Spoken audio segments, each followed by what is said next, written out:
Before we begin tonight, a quick but genuine thank you to John Penvose for sending in this story idea. It is one of those topics that sat in the back of my mind from the moment I read the suggestion, and I knew we had to cover it in the way it deserves. If you have a story you want to see explored on this channel, a conspiracy, a mystery, a historical deep dive, something that has kept you up more than once, drop it in the comments below. I read every single one of them, and some of the best episodes on this channel have come directly from you. That is not something I say lightly, it is something I mean completely. Also, if you're listening on Spotify right now, please take 10 seconds and leave a review. It costs you nothing. It takes less time than brewing a cup of tea, and it helps this channel grow more than almost anything else you could do. Okay, now let us go somewhere dark together. Let us go to Seattle. There is a greenhouse above a garage on Lake Washington. Boulevard East in Seattle, Washington, and inside that greenhouse, on the morning of April 8th, 1994, an electrician climbed a short staircase expecting to check wiring for a newly installed security system. He was there for a routine job. He had done hundreds of routine jobs. He was not expecting anything other than the ordinary mechanical business of running cables and testing circuits. What he found instead changed the course of music history, and opened a wound in the culture of the 1990s that has never fully healed. The body of Kurt Donald Cobain, 27 years old, lead vocalist and guitarist and primary songwriter of the band Nirvana, lay inside that room. A shotgun was found near him. A note had been left, written in red ink, addressed to an imaginary childhood friend. Within hours, the news had spread across every radio station, every television network, every morning newspaper in the world. The official ruling from the Seattle Police Department came with what seemed like clarity: suicide. And for most of the world, that ruling closed the door on the story of one of the most important musicians of the 20th century. It gave the grief a shape. It gave the incomprehensible a word, and for most people, the word was sufficient. But for a small and quietly determined number of investigators, journalists, retired industry insiders, and careful observers of the evidence, that ruling did not close anything at all. It only made the questions louder. This is the story of the missing days, the vanished tape, the contested note, the disputed toxicology, and the question that has survived 30 years of official reaffirmation and public scrutiny, and still refuses to lie quiet. Who was Kurt Cobain in the final weeks of his life, and what was he preparing to say to the world? Part 1. The making of a reluctant icon. To understand the conspiracy, you first have to understand the man. And to understand the man, you have to go back to the beginning, to a place that most people outside the Pacific Northwest have never visited and many have never heard of. Aberdeen, Washington sits approximately 100 miles southwest of Seattle, positioned between the Chehalis River and the raw, rain-soaked coast of the Pacific Ocean. It is the kind of town that accumulates in a person. The grey sky, the timber industry's boom and bust rhythm, the particular brand of working-class isolation that comes from being geographically remote and economically precarious. All of it presses into the people who grow up there in ways that do not always announce themselves immediately, but eventually become impossible to ignore. Kurt Donald Cobain was born on February 20th, 1967, to Donald and Wendy Cobain. His father worked variously in automotive and service industry jobs. His mother worked in service and retail. The family was not wealthy, but they were not destitute in those early years, and by most accounts from people who knew him then, the young Kurt Cobain was a bright and strikingly sensitive child.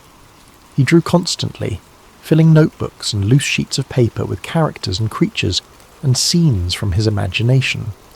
He sang around the house unprompted.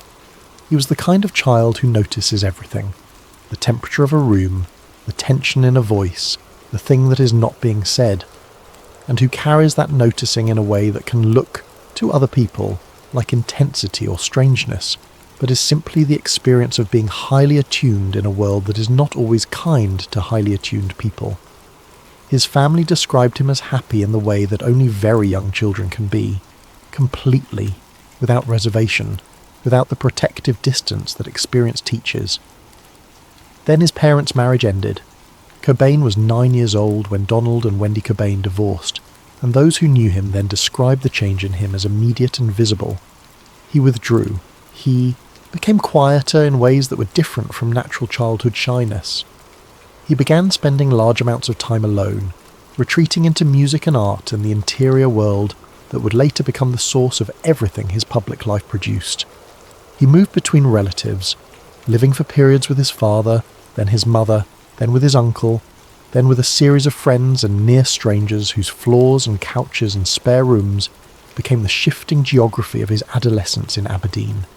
He would speak about the divorce in interviews throughout his adult life with a rawness that suggested it had never become entirely historical for him. He told one journalist that he had felt hated from that point forward, though he was careful to add that this might have been an exaggeration of a child's emotional logic. He told another that the divorce had taught him, at 9 years old, that love was not reliable, that the people closest to you could simply decide to stop, and that the safest response to that knowledge was to stop needing things from people before they stopped giving them. He began playing guitar seriously in his early teens. His mother bought him his first guitar when he was 14. By the time he was in his late teens, moving between Aberdeen and nearby Olympia, and spending significant time in the orbit of Seattle's developing underground music community, the guitar was not a hobby or a pastime or even an ambition. It was the only language he trusted to say what he actually meant. It was, he would say more than once, the only thing that had never let him down. He met Chris Novoselic, a tall and loose-limbed Croatian-American kid from Aberdeen, in the mid-1980s, and the two of them began playing together in a series of bands that cycled through names and drummers and small venues and basement parties with the energy of people who have found something real and do not yet know what to do with it. By 1988 they had settled into something that felt different from what had come before, something with more gravity to it, something that had found the particular channel between pop melody and destructive noise that would define the decade's most important musical transition. They called it Nirvana. Part 2, Nevermind and the Weight of the World. In September of 1991, Nirvana released their second album, Nevermind, on DGC Records. And what happened over the following months is one of the most extraordinary commercial and cultural explosions in the history of recorded music. The album had been projected to sell perhaps 250,000 copies, a solid performance for a band transitioning from indie to major label distribution. Not a blockbuster, not a cultural event, just a good record doing well. It sold 300,000 copies in its first week. By January of 1992, Nevermind had displaced Michael Jackson's Dangerous from the number one position on the Billboard 200. Smells Like Teen Spirit, the album's opening single, had become inescapable. It was playing in shopping malls. It was appearing in the background of television programs that were trying to signal they understood what young people cared about. It was being referenced in newspaper columns by critics who had dismissed guitar rock as a declining form. The song had begun as Cobain's somewhat self-conscious attempt to write a simple, radio-accessible punk-pop song. He had described wanting to write the ultimate pop song, something consciously catchy in the tradition of the Pixies and the Vaselines, and it had instead become the anthem of an entire generation of young people who had been waiting, without quite knowing it, for music that understood their particular brand of exhaustion and alienation and frustration and longing. The album would eventually sell more than 30 million copies worldwide, making it one of the best-selling records in the history of the format. Nirvana became the biggest band on earth with a speed and a thoroughness that left very little room for adjustment. And Kurt Cobain, who had spent most of his childhood sleeping on other people's floors and dreaming of a way out of Aberdeen, found himself standing at the centre of a cultural and commercial machine of staggering proportions, and discovering, with something approaching horror, that he did not know how to live inside it. The fame was not abstract. It was physical and relentless and present at every moment of his life, in ways that had no precedent in his experience. Photographers followed him to grocery stores. Journalists analysed his lyrics in academic publications and music magazines simultaneously. His marriage to Courtney Love in February of 1992 was covered as a celebrity event, dissected for what it supposedly revealed about his psychology and his choices and his character. Their daughter Frances Bean was born in August of That year and her birth was immediately a matter of public interest in ways that Cobain found deeply disturbing. He had been suffering from a chronic and painful stomach condition, a burning, cramping abdominal pain that had gone undiagnosed for years despite numerous medical consultations, and the stress of sudden, total, unavoidable fame made it worse. He had found, by some point in this period, that heroin provided relief, not just from the physical pain, though he described it that way in interviews and in his journals, from the noise of everything, from the relentless demand of being the person that millions of strangers had decided to need. Heroin quieted it, and the quiet, however temporary, however dangerous, was something he had been chasing for a long time. The machine did not care about any of this. The machine wanted more. The record label wanted the next album. The press wanted the next interview, the next controversy, the next angle on the story of the reluctant rock star who had accidentally become the voice of a generation. The stadiums around the world that Nirvana now filled wanted the performance of that contradiction, the anger and the tenderness, the noise and the melody, to be delivered on schedule and repeated indefinitely. Cobain gave interviews in which he said he was embarrassed to be in a successful rock band. He wore dresses on stage. He dedicated songs sarcastically to sponsors and to the corporate structure of the industry surrounding him. He seemed to be doing everything possible to make himself less famous, to disrupt the image, to introduce noise into the signal. Every disruption was absorbed by the machine and repackaged as part of the appeal. He could not make himself less famous. He could not make the world stop watching. And the tension between the raw and private and genuinely fragile person he actually was, and the global icon the world had decided he must be, was tearing him apart with a slowness and completeness that the people closest to him watched with increasing dread. Part 3. The Last Months. By the end of 1993 and into the early weeks of 1994, the people who knew Cobain best describe a man in serious accelerating crisis. The In Utero album, released in September of 1993, had been a deliberate artistic attempt to move away from the accessible production of Nevermind towards something rawer, more abrasive, more honest about the chaos underneath. Cobain had worked with producer Steve Albini specifically because Albini's approach to recording, live, minimal, unprocessed, felt more aligned with what Cobain actually wanted to say than the polished, arena-ready sound of Butch Vig's work on Nevermind. He had wanted In Utero to be difficult. He had wanted it to shed the casual listeners who had come to Nirvana through the radio and leave only the people who were genuinely interested in what the band was doing artistically. The album was still a massive commercial success. It still reached number 1 in multiple countries because by that point the Nirvana name had become a gravitational force that outpaced any individual artistic decision. The machine did not care that Cobain had tried to make something alienating. The machine sold it anyway. The Unplugged in New York performance, recorded for MTV in November of 1993, is one of the most discussed and most carefully examined artifacts of his final period. The setlist leaned heavily on quieter material and covers, songs by the Meat Puppets, by David Bowie, by Lead Belly. The band played with candles and lilies arranged around them like a memorial, which at the time seemed like a piece of theatrical art direction, and in retrospect seems like something else entirely. His performance of Where Did You Sleep Last Night, the traditional folk song most famously associated with Lead Belly, is one of those rare moments in recorded music where you can hear someone operating at the absolute outer edge of what they can emotionally sustain. He holds the final note of the song longer than seems physically possible, and when the note ends and he opens his eyes, the expression on his face is one of total exhaustion. The audience was silent for a long moment before the applause began. Members of his inner circle later said they had known, watching that performance, that something fundamental was failing. In early 1994, Nirvana embarked on a European tour. Cobain struggled with his health throughout. His stomach condition had not resolved. His heroin use had escalated. In Rome on March 4th, he was found unresponsive in his hotel room at the Excelsior. The public statement at the time described the event as an accidental overdose of prescription drugs combined with alcohol. Those close to him were not so certain about the accidental part. He had, according to people present in Rome, been in a particularly dark state in the days preceding the incident. He recovered. He was flown back to Seattle to recuperate. When the band reconvened, the decision was made to stage an intervention. On March 25th, a group that included bandmates, close friends, family members, and representatives from his management and record label gathered at the family home. People described the event as painful, fragmented, emotionally exhausting for everyone present. Cobain agreed, eventually, to enter treatment.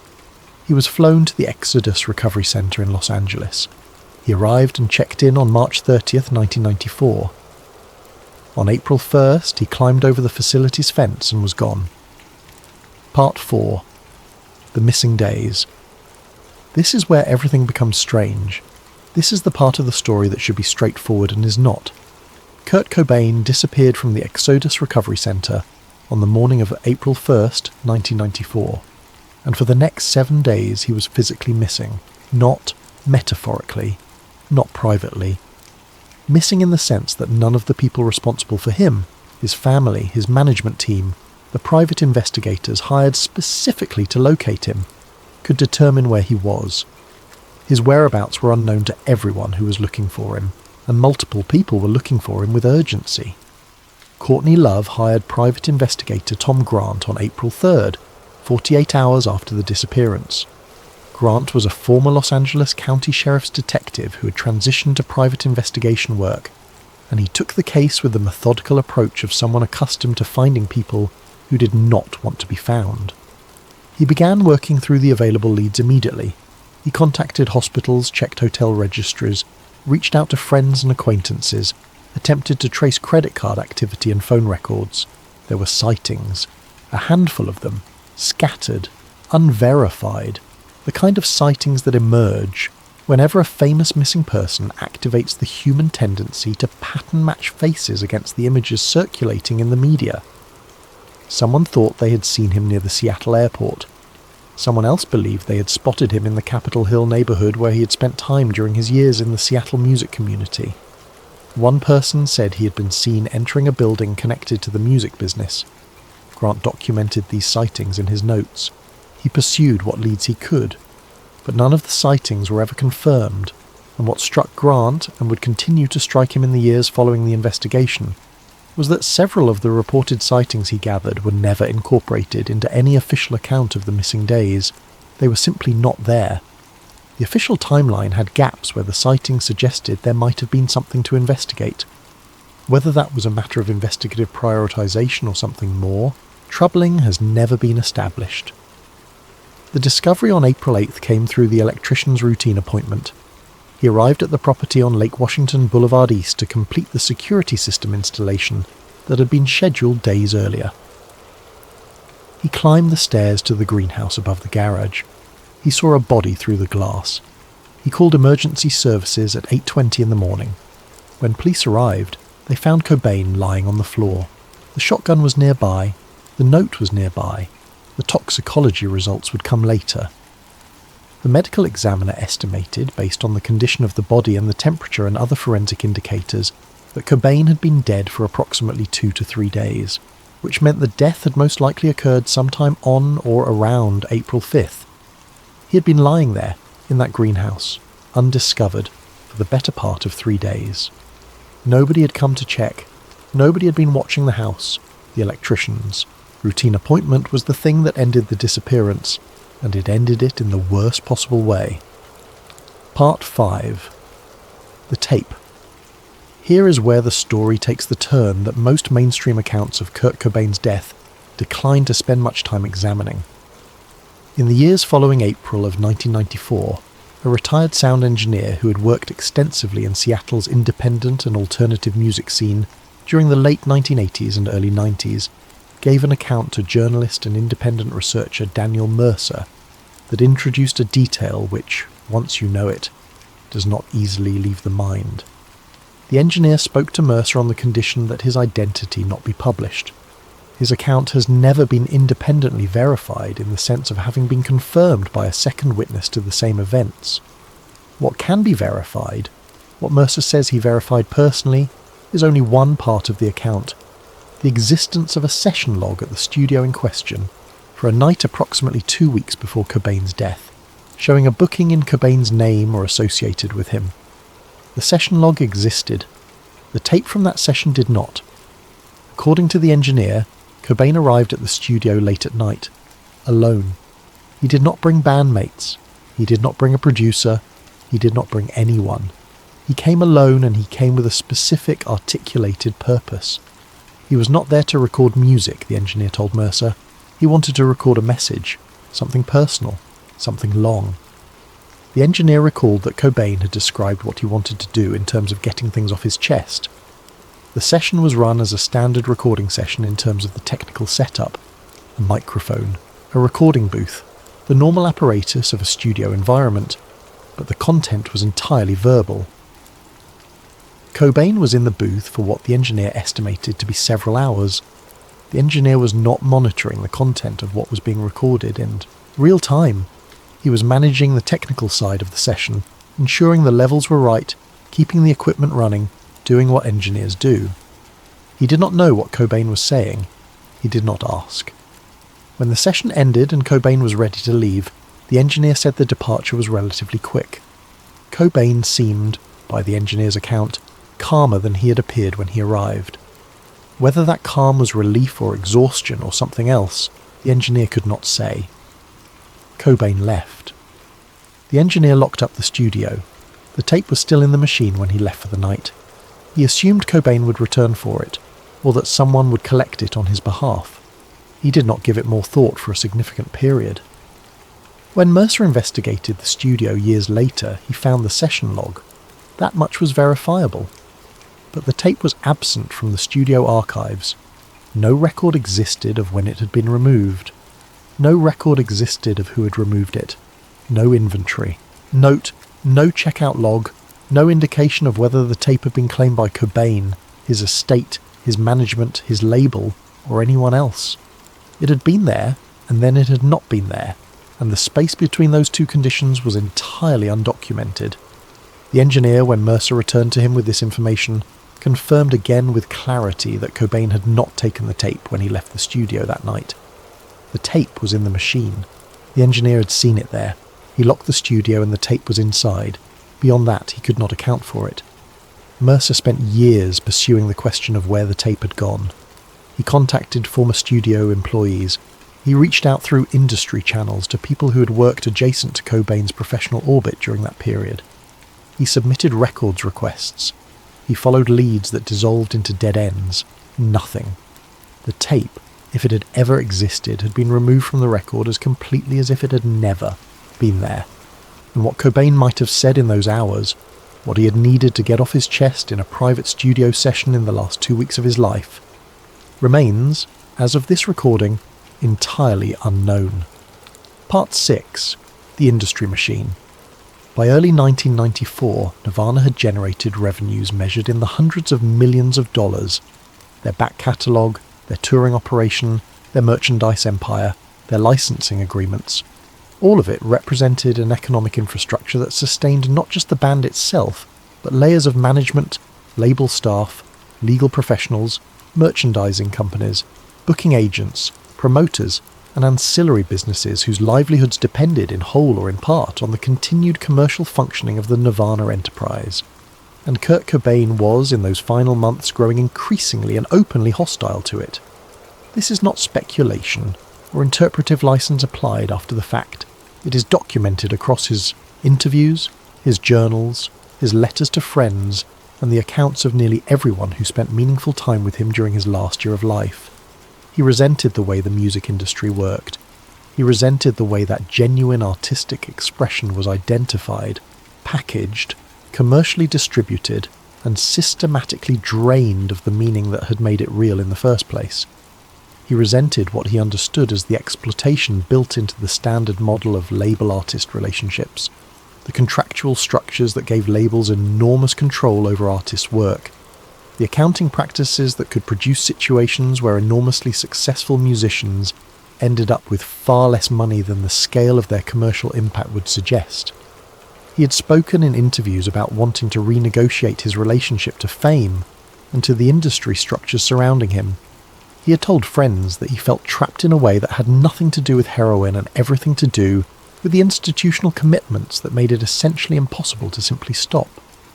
Some people who spent time with him in those months described conversations about a future that looked radically different from his present, making music in small rooms for people who genuinely cared about it, without stadium tours and without the machinery of commercial promotion, and without the feeling of being a product managed by people whose primary interest was extracting value from him. Others describe him talking about speaking out more directly and more specifically about the way the industry treated the people who actually created the content it sold. Given what we know now, and what was knowable then by anyone who had spent time close to the mechanisms of the major label system, Cobain's anger was not irrational or unfounded. The contracts signed by developing artists in the 1980s and early 90s were frequently structured in ways that would be considered exploitative by any objective standard.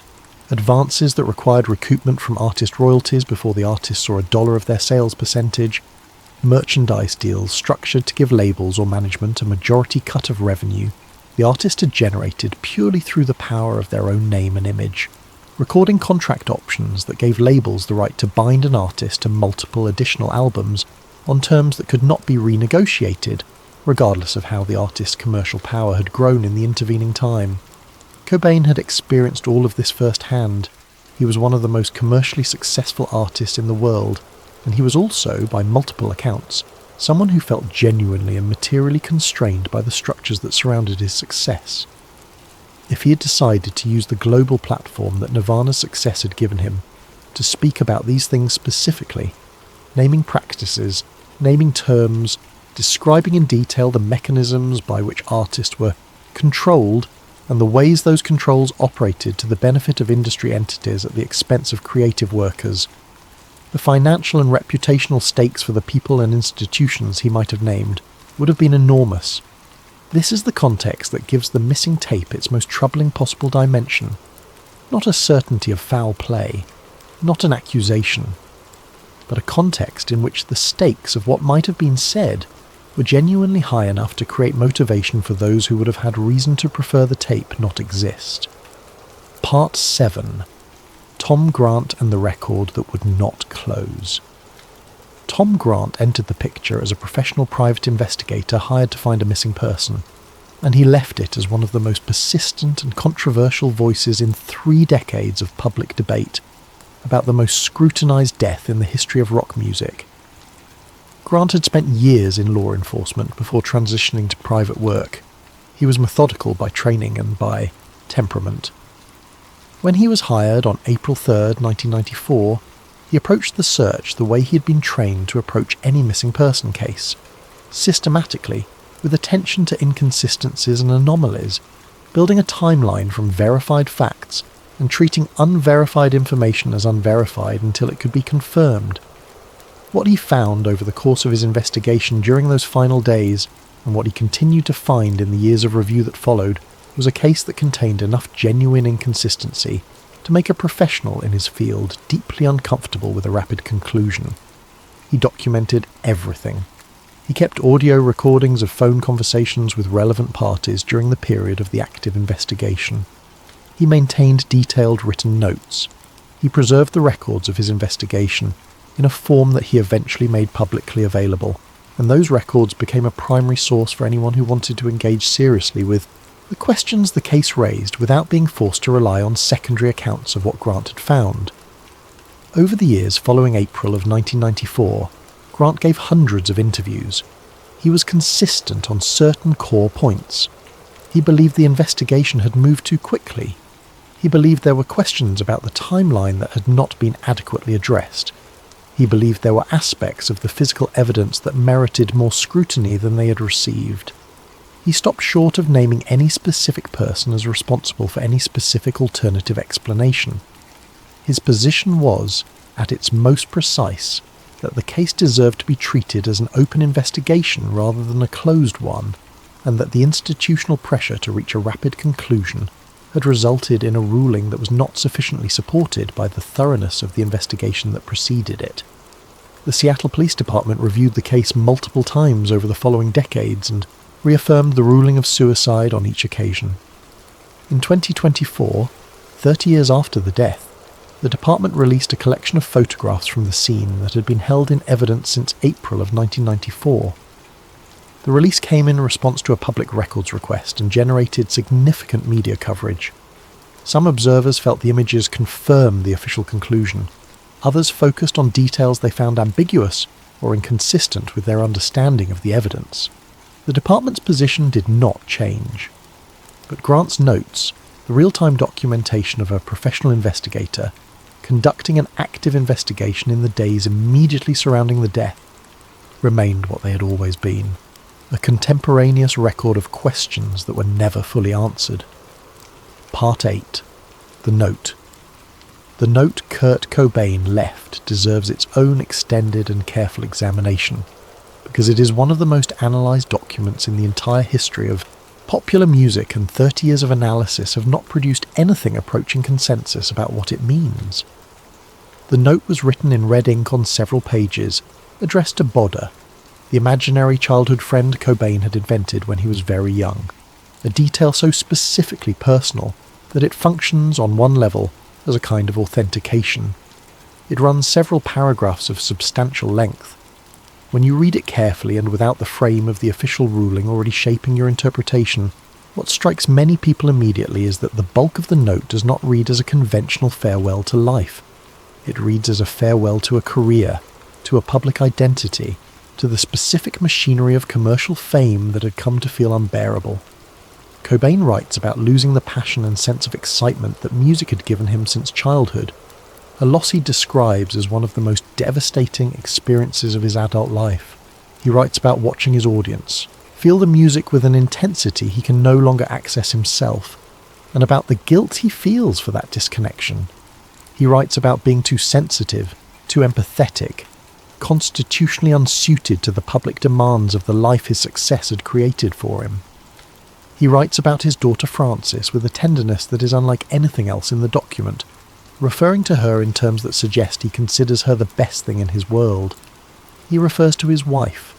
He references what he describes as the punk rock ethic that formed his artistic foundation, and the impossibility of living up to it while simultaneously being the face of a global commercial enterprise. The explicit turn toward death, the direct and unambiguous language of suicide, appears in the final section of the note. This transition from a document that reads like a resignation letter from public life to a document that describes leaving life itself has attracted enormous attention over the years. Handwriting analysis conducted by multiple independent experts in the decades following the death has produced contested results. Some analysts have noted that the handwriting in the final section of the note appears to show measurable variation from the handwriting in the earlier sections. Variation in letter formation, pen pressure, and spatial arrangement that suggests to some the involvement of a different writer or a significantly different psychological state in the writing of the final lines compared to the rest of the document. Other analysts have argued that the variation falls within the range of normal variation observable when a single writer produces a long document under conditions of extreme emotional stress. The official investigation did not find the handwriting variation sufficient to alter the conclusion. The note was treated as genuine and complete. But the question of whether the final lines of that note say what they say, because Kurt Cobain wrote them in the state of mind in which the investigation believes he wrote them, is a question that remains, in any rigorously honest assessment, unresolved. Part 9. The toxicology and the debate that will not end. One of the most persistent and most technically complex arguments in the ongoing discussion of Cobain's death involves the toxicological findings in the medical examiner's report. The report indicated a blood morphine level. Heroin metabolizes into morphine in the body, so this measurement is the standard way of quantifying heroin intake in post-mortem analysis of 1.52 milligrams per litre. The significance of this number has been debated continuously by medical professionals, forensic experts, and researchers for 3 decades, and the debate has never reached a conclusive resolution. The argument made by those who find the toxicological findings suspicious runs as follows.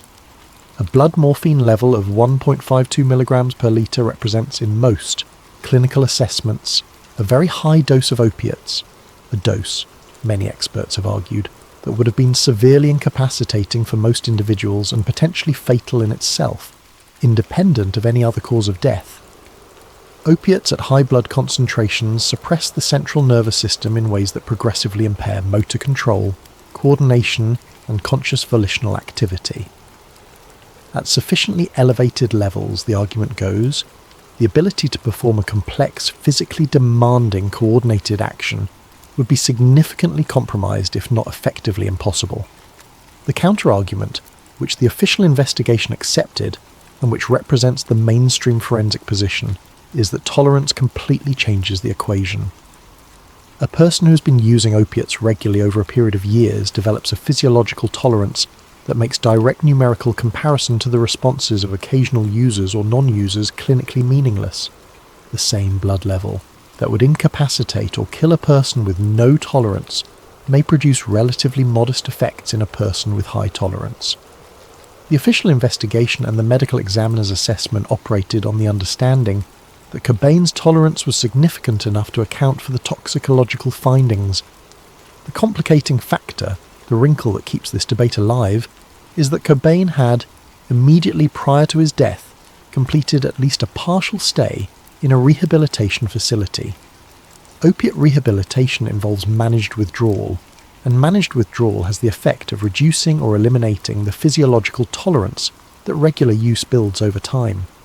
A person who has been through even a brief period of detoxification will have meaningfully lower tolerance than they had before entering treatment. Whether the reduction in Cobain's tolerance from his days at Exodus was significant enough to materially affect the interpretation of the toxicological findings is a question that depends on details: how long he was actually in treatment before leaving, what substances he may have consumed in the days between his departure from Exodus and his death, the individual variability of his physiological response, that cannot be definitively established from the available record. The debate continues. It will not be resolved here. What it illustrates is the pattern that runs through every technical element of this case. The evidence is real, the measurements are documented, and the interpretations remain genuinely contested among people with relevant professional expertise. That contestation is not a conspiracy. It is the natural consequence of an investigation that moved to a conclusion before all of the questions had been answered, to the satisfaction of everyone qualified to evaluate them. Part 10. The world that lost him. Whatever conclusions you draw about the circumstances of his death, whatever position you take on the questions that have persisted for 30 years, what is not in dispute is the scale and the character of what the world lost on or around April 5th, 1994. The outpouring of grief that followed the discovery of his body on April 8th was unlike almost anything that had come before it in the cultural history of popular music. Thousands of people gathered in Seattle at the public vigil held at Seattle Center on April 10th. Courtney Love read portions of the note aloud. People wept openly, in public, for a man most of them had never met, in the way that people weep for family. Similar gatherings happened in cities across the United States and in countries where Nirvana had built their audience over the preceding 3 years. Radio stations played nothing but Nirvana records for hours at a stretch. MTV interrupted its regular programming repeatedly. The phones at suicide prevention hotlines lit up across the country in the days following the announcement as young people who felt personally connected to Cobain processed their grief in the most private and dangerous ways. The organization's counselors noted the spike with alarm. He had meant something to an entire generation, in a way that very few public figures ever managed to mean something, not as a distant celebrity whose existence you appreciated, but as a presence that understood you, that had reached through the noise of the world and found the specific frequency of your loneliness and your anger and your tenderness, and reflected it back in a form that you recognized as completely true. That is not a small thing. That is one of the rarest and most valuable things that art can do. It creates recognition. It makes the interior life of a private person feel visible and legitimate and shared. Cobain had done that for millions of people who had grown up feeling that their interior lives were invisible and illegitimate and entirely alone. And the loss of that recognition, the knowledge that the voice that had understood them would no longer produce anything new, is what made the grief of April 1994 feel less like the loss of a musician and more like the loss of something irreplaceable in the architecture of their emotional lives. Part 11. The Fragments.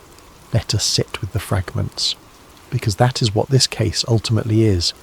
Not a single smoking gun, not a leaked document that resolves the contradictions, not a confession, a deathbed statement, a revealed witness who was there and can tell us what actually happened. Just fragments. Accumulated fragments from 3 decades of investigation, journalism, and careful attention, none of them individually conclusive, all of them pointing toward a picture that has too many blank spaces to be fully seen. There is a session log at a recording studio in Seattle showing a booking in Cobain's name approximately 2 weeks before his death.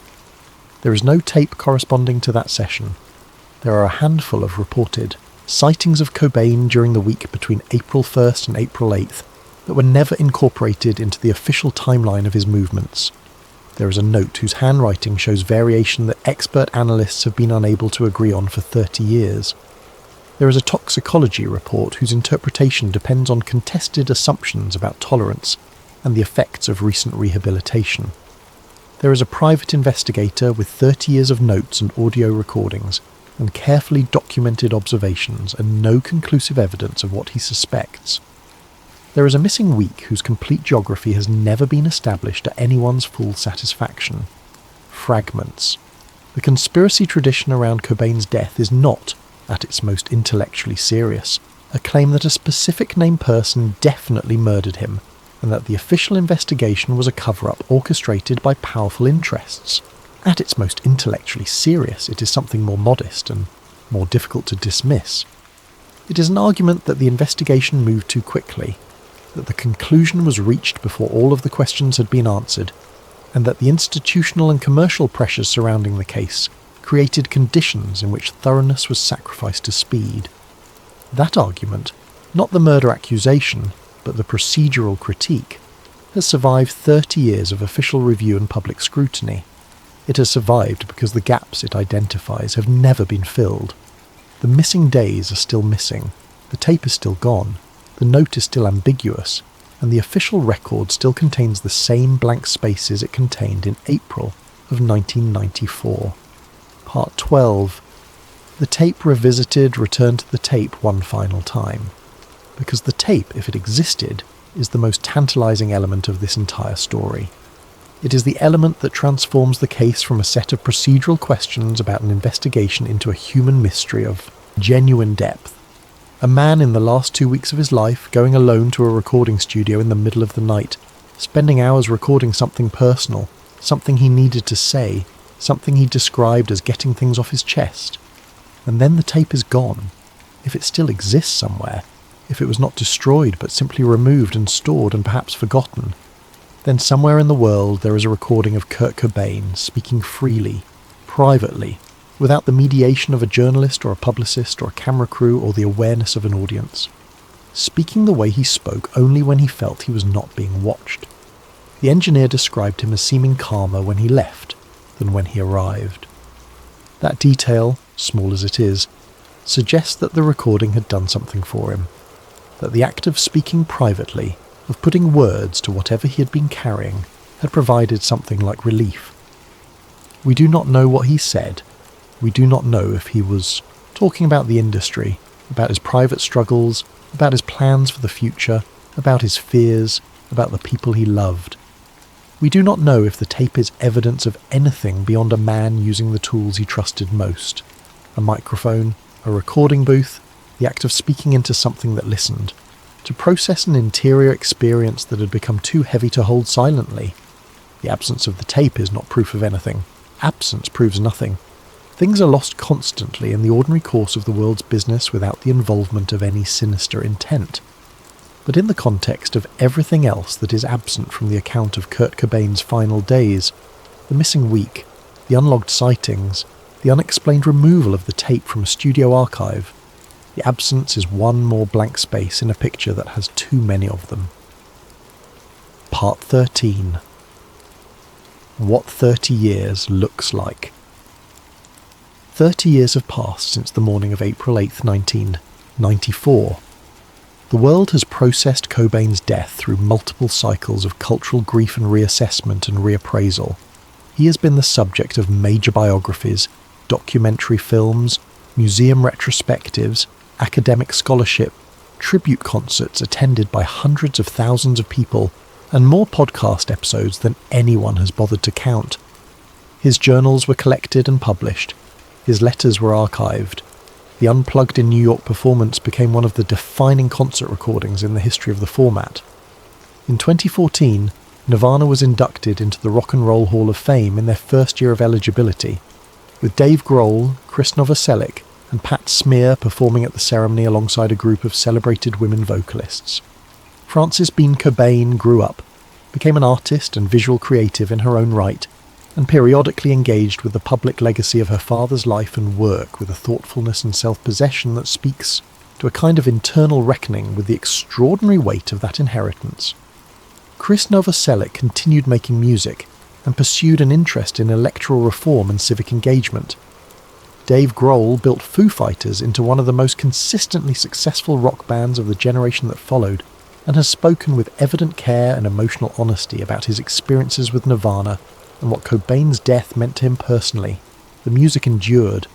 That is the most important thing. The music endured in the way that only genuine art endures, not because it was preserved institutionally, though it was, but because it continued to find new ears among people who had not been alive in April of 1994 and who encountered it the way every generation encounters the art that matters to it, as something that seemed to have been made specifically for the interior of their particular experience. The questions endured too. They endured because the human impulse to fully understand the death of someone who mattered does not expire on a schedule. We want a complete account. We want a narrative that does not leave days unaccounted for, tapes untraced, notes ambiguous, or toxicology contested. We want the story to make sense all the way to its end. When it does not, when official investigations move quickly to conclusions that leave open questions behind them, when records are incomplete and archives are missing materials and witness accounts are not incorporated, the mind does what it has always done. It fills the gaps. Not all gap-filling is equal. Some conspiracy theories are elaborate, internally contradictory constructions built from motivated reasoning and wishful thinking, and the need to believe that catastrophic losses always have someone responsible for them. But some are something else.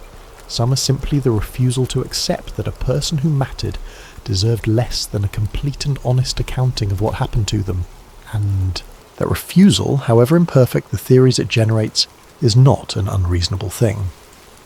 Part 14. The Engineer's Last Account.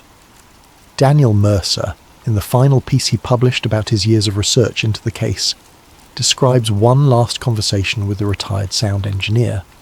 By this point the engineer was elderly, and his health was declining. He understood, Mercer wrote, that he might not have many more opportunities to discuss what he knew.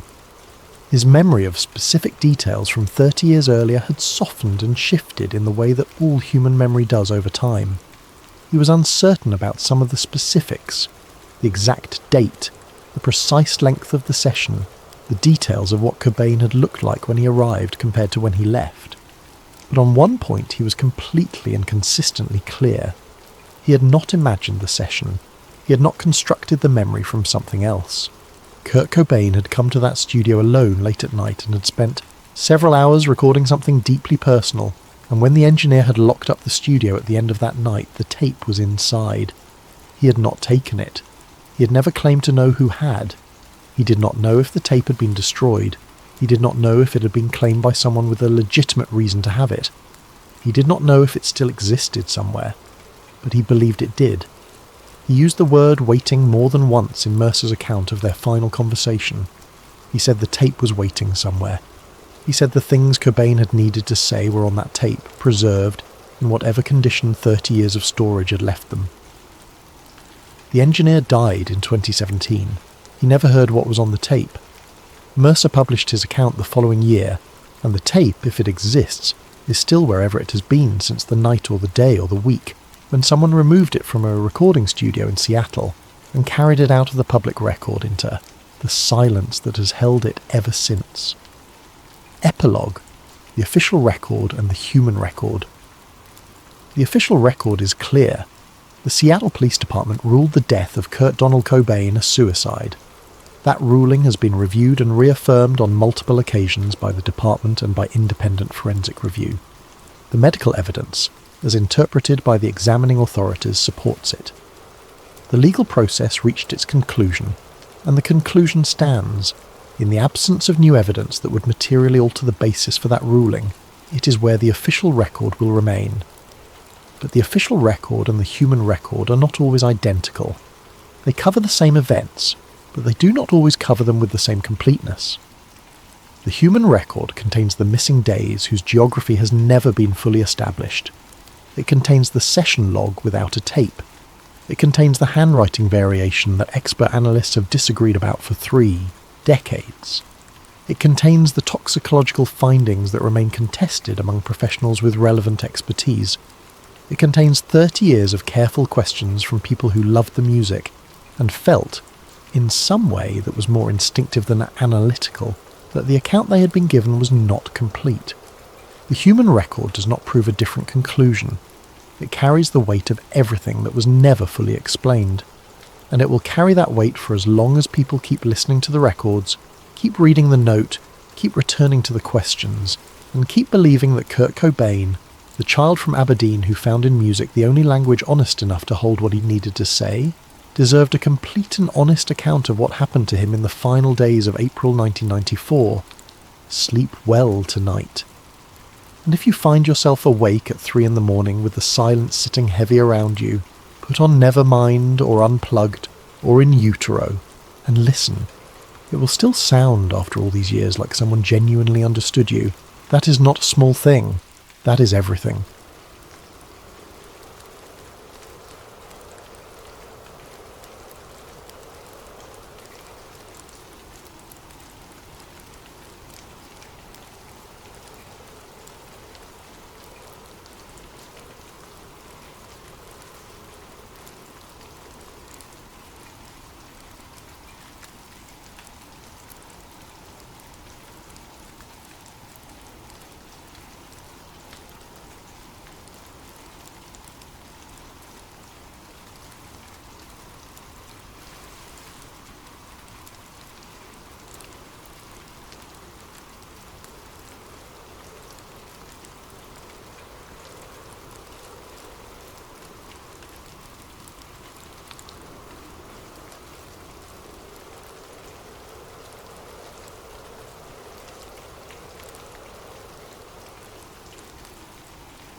Before we get into tonight's story, a quick thank you to Dogface680.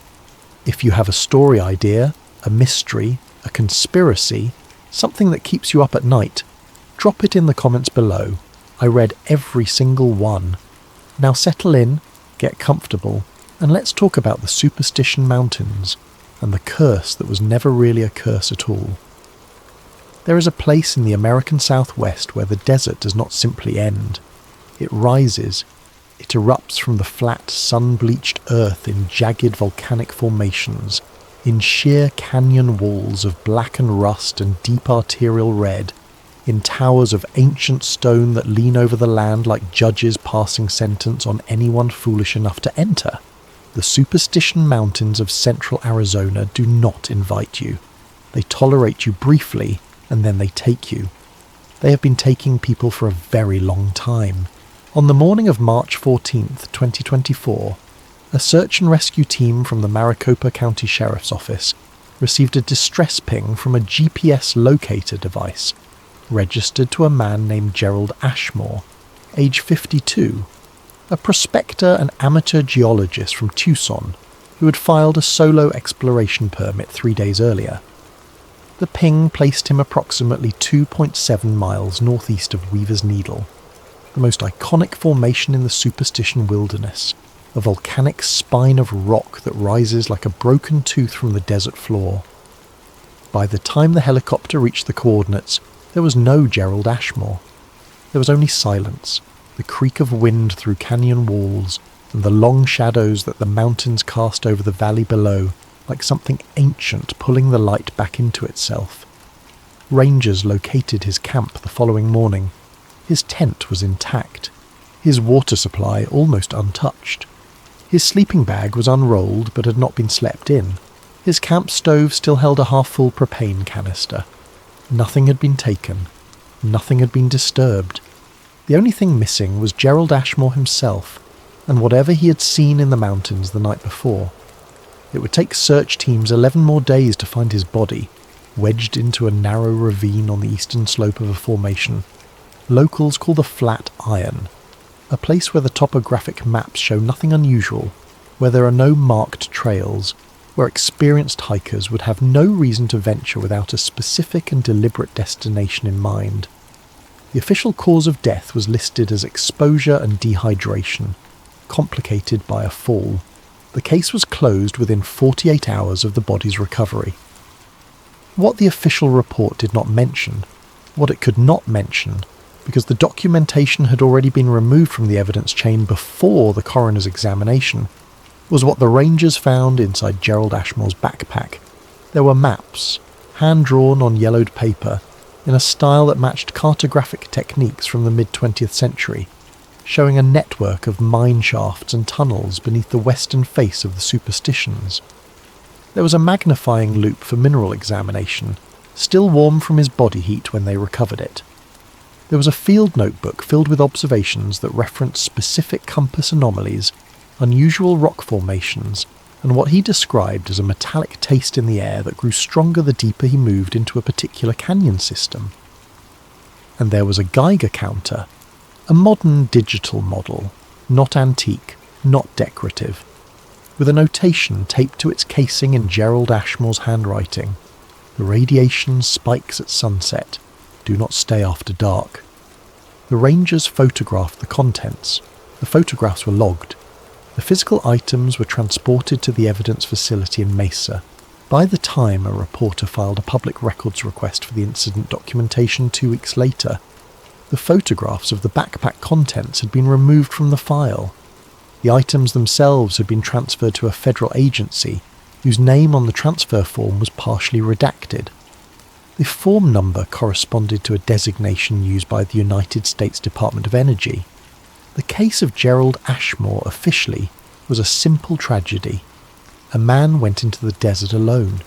He got lost. He died. It happens in Arizona with the depressing regularity that the desert demands from those who underestimate it.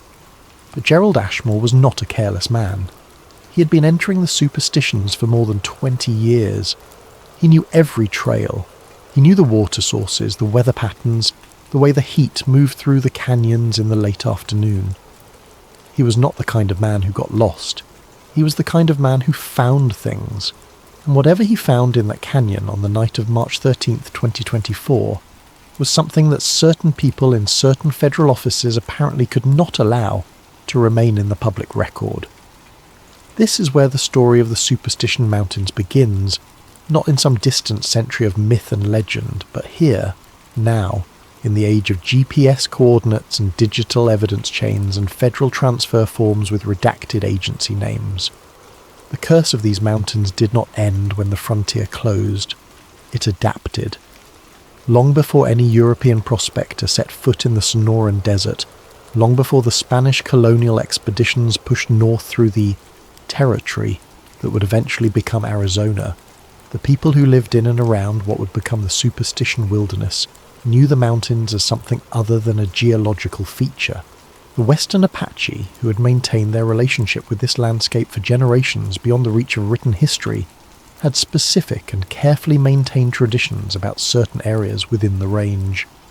These were not generalized superstitions about mountain spirits or the dangers of the wilderness. They were precise, specific, locationally exact in ways that modern researchers have found genuinely difficult to explain. The Apache name for the mountains, loosely transliterated, carries within it a concept that early Anglo translators rendered as the place where the earth burns, not where fire has burned, not where the sun burns, where the earth itself burns, an ongoing internal process. something emanating from beneath the ground rather than descending from above. Warriors who entered certain drainages within the range reported physical symptoms that the Apache described through their own medical framework. A sensation of heat from the ground beneath their feet even in cool weather. A persistent metallic taste in the mouth that grew stronger with proximity to certain rock formations. Disorientation that struck suddenly and without warning, causing experienced trackers to lose their sense of direction. In terrain they had travelled dozens of times before. In more serious cases, a skin condition described as a burning rash that appeared without any external cause. These were not vague reports of spiritual unease. They were clinical observations, filtered through a cultural framework that interpreted them as evidence of something powerful and dangerous residing within the rock itself. The thunder gods, in Apache tradition, were beings of enormous and destructive power who lived within the mountains and expressed their displeasure at human intrusion through fire, through noise, through the kind of physical punishment that left a man broken and disoriented on the canyon floor. Apache war parties avoided certain approaches to the mountains entirely, not out of superstition in the modern dismissive sense of the word, but out of practical, experience-based caution. People who crossed into those specific zones came back wrong, or they did not come back at all. When you set this traditional knowledge alongside what we now understand about uranium geology, about the effects of ionizing radiation on the human body, about the way that certain geological formations in the American Southwest contain extraordinarily high concentrations of radioactive ore, a different picture emerges. The Apache were not wrong. They were accurate observers of real phenomena, describing through the only interpretive framework available to them what was, in fact, a genuine and measurable physical danger. The Earth in those specific locations does burn, in a sense. It emits energy. It disrupts compass needles through its magnetic and electromagnetic effects. It causes the metallic taste that comes from radiation affecting the saliva and mucous membranes. It produces the skin irritation that comes from direct contact with radioactive mineral dust. It disorients through a combination of physiological effects and magnetic field disruption that can compromise an experienced navigator's sense of direction within minutes of exposure. The thunder gods were the mountains themselves. The curse was geology, and the people who understood it best were the ones who were systematically pushed off the land and out of the conversation when the men with the picks and the promises arrived. In the winter of 1871, a man named Jacob Waltz walked into the office of a Phoenix land registry and filed a prospecting claim for mineral exploration rights in the eastern Maricopa County Territory, in the area around the Superstition Mountains.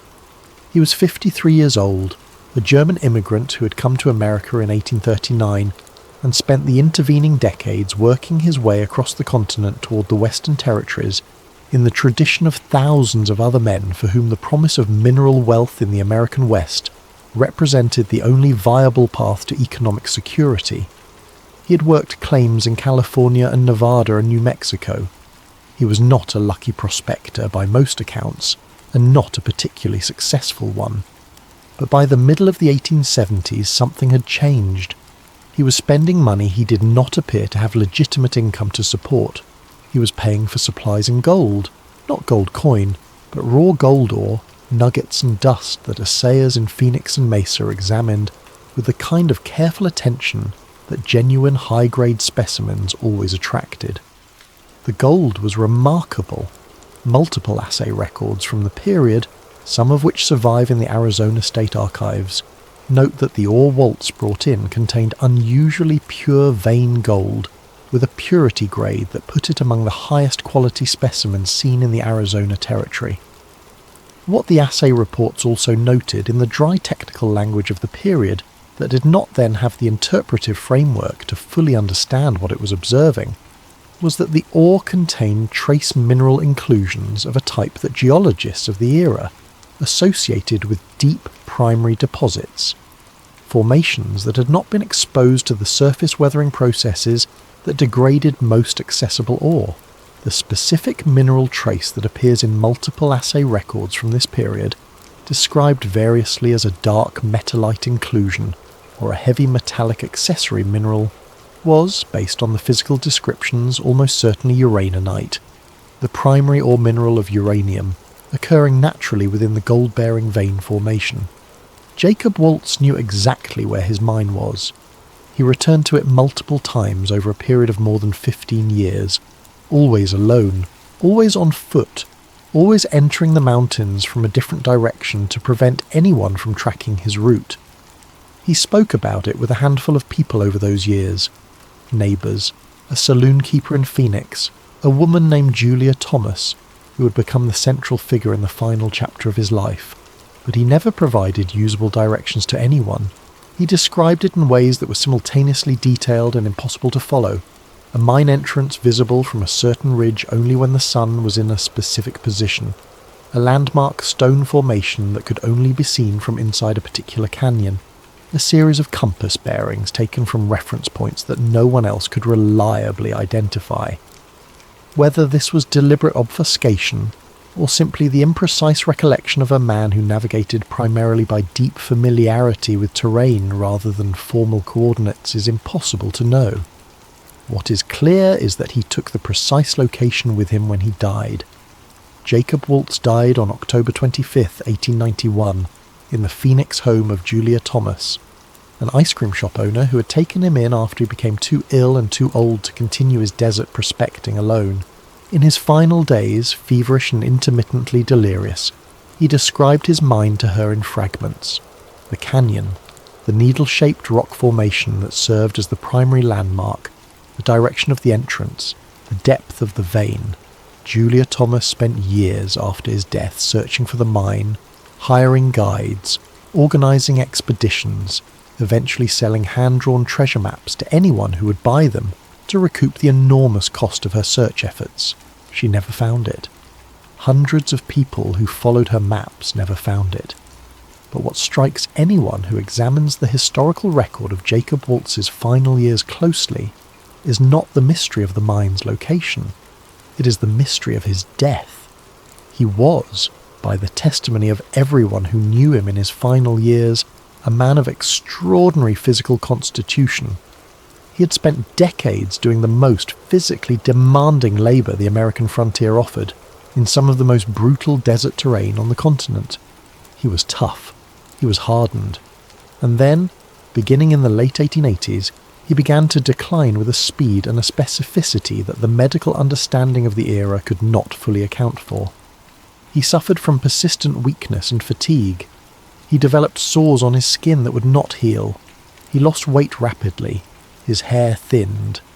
He experienced bouts of severe nausea and disorientation. The Phoenix physician who attended him in his final months documented these symptoms carefully but could find no clear diagnosis. The standard diseases of the era, tuberculosis, typhoid, various parasitic infections, did not match the clinical picture. He died of something that manifested like a systemic failure of every organ in his body simultaneously. A progressive and catastrophic breakdown of his physical health over a period of approximately 3 to 4 years. That is what acute radiation syndrome looks like when it develops slowly through long-term, repeated exposure rather than a single high-dose event. Chronic radiation poisoning from years of working in close contact with high-grade uranium ore, breathing the radon gas that naturally emanates from uranium formations, handling radioactive mineral specimens with bare hands, eating and drinking in proximity to radioactive dust, without any awareness of the danger. Jacob Waltz did not know what was killing him. No one in 1891 knew what uranium was capable of. Marie Curie would not publish her foundational research on radioactivity for another 7 years.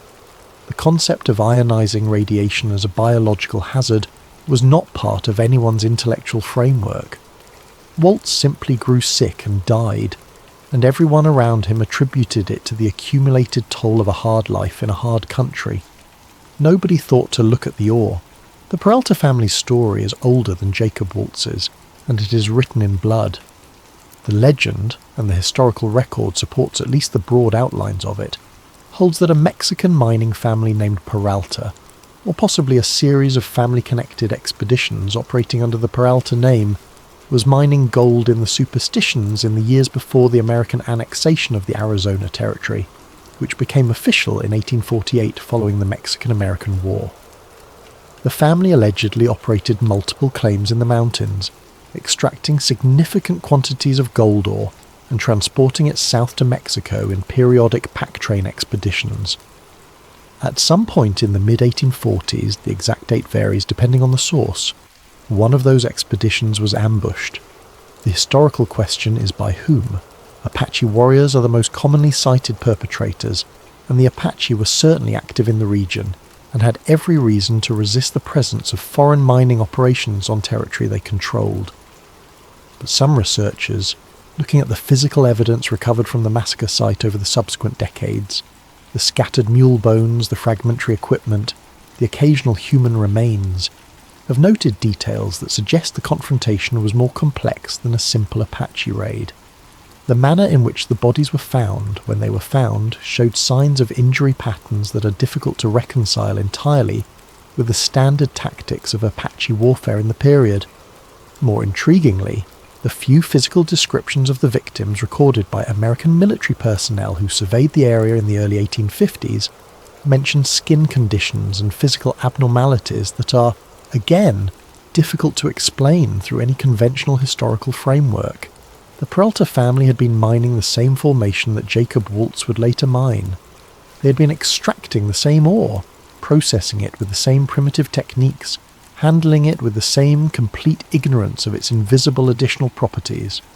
The men who worked those mines for months or years at a time would have been experiencing the cumulative effects of radiation exposure, the fatigue, the cognitive impairment, the immune suppression that made them vulnerable to other illnesses, the skin lesions that come from contact with radioactive mineral dust. They were sick men before anyone attacked them. Their deaths in the mountains were the culmination of a process that had begun the first day they broke open a vein and breathed the dust of what they thought was simply gold-bearing rock. The story of Adolf Ruth is, in the annals of Superstition Mountain disappearances, the case that most clearly marks the transition from legend to documented historical tragedy. Ruth was 66 years old in June of 1931, a Washington, D.C. resident whose son, Erwin Ruth, had obtained what he claimed were original Peralta treasure maps through a Mexican land transaction in the 19-teens. Adolf Ruth had spent years studying those maps, corresponding with historians and prospectors, building what he believed was a definitive case for the location of the Lost Dutchman mine. In June of 1931, despite his advanced age, despite a hip injury that limited his mobility, despite the fact that he would be travelling alone in one of the most unforgiving desert environments in North America, he went in.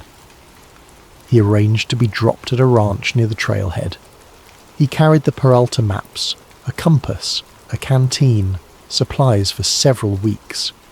He wrote a cheerful letter to his son from the ranch, promising to wire once he had confirmed the mine's location. He walked into the mountains, and he did not come out.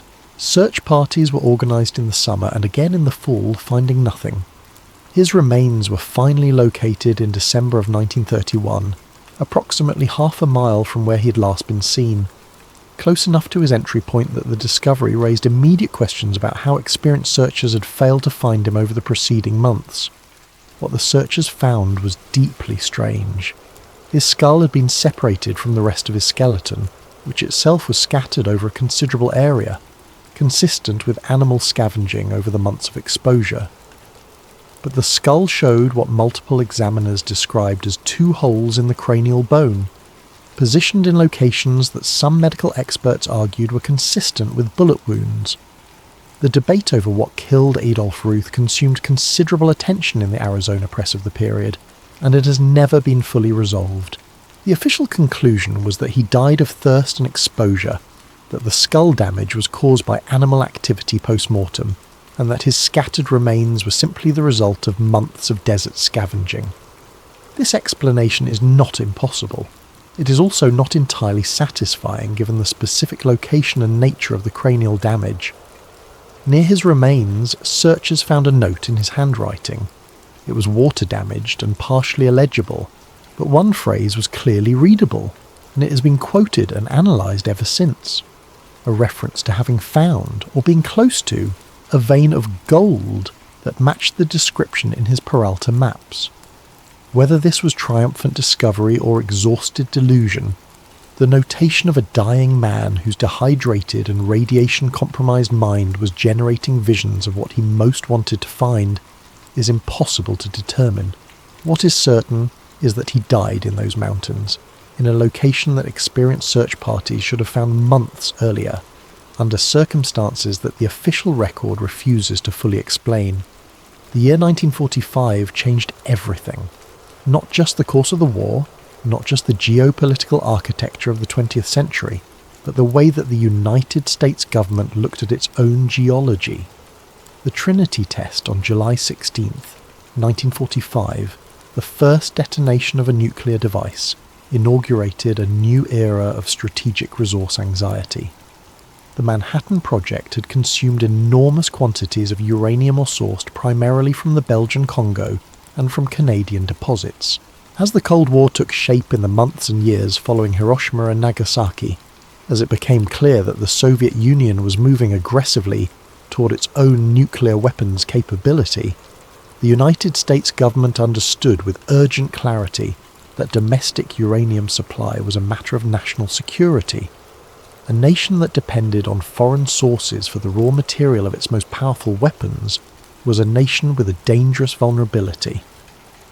The United States Geological Survey, the Atomic Energy Commission, established by the Atomic Energy Act of 1946, and various military and intelligence adjacent agencies launched the most comprehensive mineral survey of the American West in the country's history.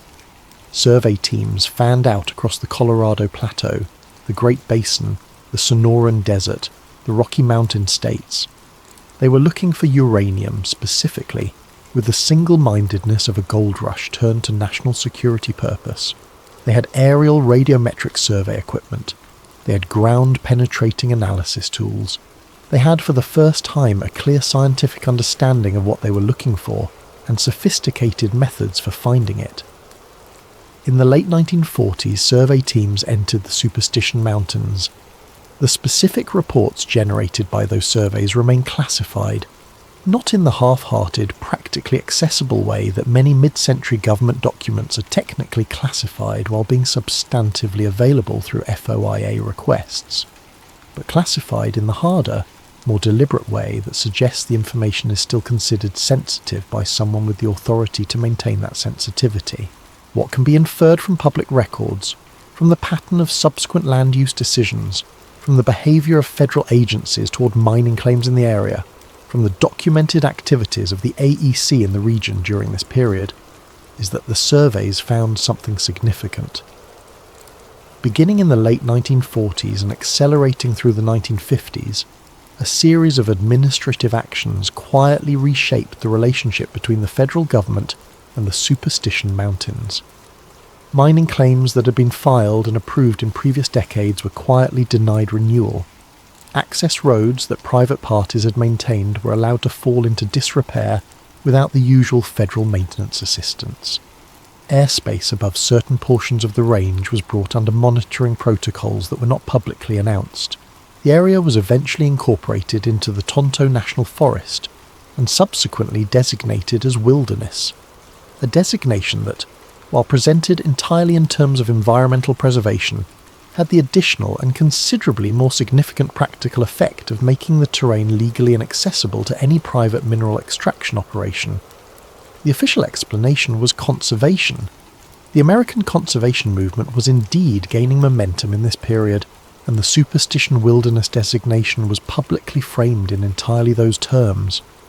But the timing is instructive. The land use changes occurred precisely in the period when AEC survey activity in the region was at its most intense. The access restrictions were implemented in exactly the pattern you would expect if the government had identified specific zones of hazardous, radioactive material that it needed to contain. Not by cleanup, which was not yet technically feasible, but by exclusion, by keeping people out, by ensuring that no private mining operation would accidentally break open a uranium-bearing formation and scatter radioactive ore across the desert floor, or worse, begin extracting it for commercial purposes without the safety protocols that the AEC was simultaneously developing for its own controlled extraction operations. The Lost Dutchman mine, if the conspiracy framework is correct, was not lost at all. It was found, it was assessed, it was determined to be something that the federal government needed to control. And the most elegant, most historically resonant, most perfectly designed method of controlling access to it was the one that already existed, the legend itself. Herman Petrasch's story is less well known than Adolf Ruth's, which is itself less well known than Jacob Waltz's, which creates a kind of diminishing visibility as you move forward in time. Each successive death slightly less documented, slightly more easily explained away, slightly less likely to accumulate the kind of public attention that demands answers. Herman Petrasch was an experienced prospector who had been searching for the Lost Dutchman mine since the 1910s, a man who had built up over decades a comprehensive knowledge of the Superstition Mountains and a collection of historical documentation about the mine that was, by the 1940s when he disappeared, among the most extensive private archives on the subject in existence. He had survived the mountains many times. He knew their moods, their water sources, their dangerous sections, the way the heat concentrated in certain drainages and made navigation treacherous in the afternoon hours. He was not a reckless man. He was methodical, careful, experienced. And then he went into the mountains in the mid-1940s and did not come back from a particular drainage on the western slope of the range. His field journals from the years preceding his death are a remarkable document. They describe, in the careful language of a man trained to observe and record geological information, a series of anomalies that he found in the area he was most focused on. He noted that certain sections of canyon wall felt warm to the touch even in cool weather, describing it as a heat that seemed to come from inside the rock rather than absorbed from sunlight. He described a persistent metallic taste in the mouth that he could not attribute to any food or water source. It came and went in specific locations, stronger in some canyons than others. Most significantly, he described a compass behavior that he could not explain, a persistent deflection of his compass needle in a specific drainage that made accurate navigation impossible, and that he attempted to account for through various hypotheses, none of which satisfied him.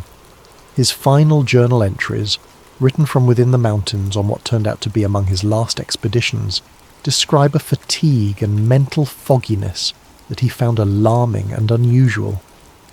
Every one of those symptoms, the heat from rock formations, the metallic taste, the compass deflection, the cognitive impairment presenting as fatigue and mental fogginess, is consistent with proximity to high-grade uranium ore deposits. The heat is real. Radioactive decay generates thermal energy, and a sufficiently concentrated ore body will produce measurable localized warmth. The metallic taste is real. Ionizing radiation affects the mucous membranes and salivary chemistry in ways that create precisely this sensation. The compass deflection is real. Uranium ore bodies are frequently associated with ferrous mineral formations that create local magnetic anomalies. And the cognitive impairment is profoundly real. Acute radiation exposure attacks the nervous system, causing the exact symptoms Petrasch described: confusion, fatigue, difficulty with navigation and decision-making, before progressing to more severe physiological consequences. He did not know what was happening to him. No one knew. The biological effects of radiation exposure were understood in 1943 only in the most preliminary terms, and that understanding was itself among the most closely guarded secrets in the world, sequestered within the Manhattan Project's security apparatus. Herman Petrasch was being killed by something that his civilization had only recently identified and already classified. His body was recovered in rough terrain that his journals suggested he had successfully navigated many times before. The official record describes his death as the result of a fall in exposure. The unofficial record, his own handwriting in those final journal entries, describes a man whose cognitive faculties were progressively failing him in a specific geographic area in which he had previously been entirely competent. In 1958, according to documentation assembled by independent researchers from a combination of declassified USGS records, Freedom of Information Act requests, and the accounts of several retired federal employees who spoke on condition of anonymity in the 1990s, a classified geological survey operation was conducted in the Superstition Mountains. The operation has been identified in partial documents under a project designation that appears, in the fragments that have survived the declassification process, to reference both a geological assessment and a containment evaluation, a dual purpose that is itself revealing. You conduct a geological assessment when you're trying to understand what is in the ground. You conduct a containment evaluation when you have already determined that what is in the ground poses a hazard that needs to be managed. The survey mapped uranium density across the western and central portions of the range with a precision that previous aerial surveys had not achieved. It assessed the structural geology of the primary ore-bearing formations, the conditions under which the ore existed, the stability of the surrounding rock, the likelihood of surface exposure through erosion or seismic activity, and it evaluated the specific risk posed by treasure hunters and prospectors who were, throughout this period, continuing to enter the mountains in significant numbers, following the trails laid down by the Lost Dutchman legend, blundering, in the federal government's assessment, directly into areas of serious radiological hazard. The solution was both practical and aesthetically satisfying in its use of existing cultural material. The federal government did not need to actively propagate the Lost Dutchman legend. It was already propagating itself with remarkable effectiveness. Every new disappearance, every mysterious death, every expedition that returned with nothing but confused accounts of strange compass behaviour and inexplicable illness, added another layer to the mythology. The legend kept people afraid, kept them uncertain, kept them from committing to the kind of systematic, well-resourced expedition that might actually make significant discoveries. And for those who pushed past the fear and went in anyway, the dedicated treasure hunters, the experienced prospectors, the men like Herman Petrasch, who had spent decades building the knowledge and confidence to penetrate the mountain's most dangerous zones, there were other mechanisms of discouragement available. The lights that people have reported seeing in the Superstition Mountains for well over a century are among the most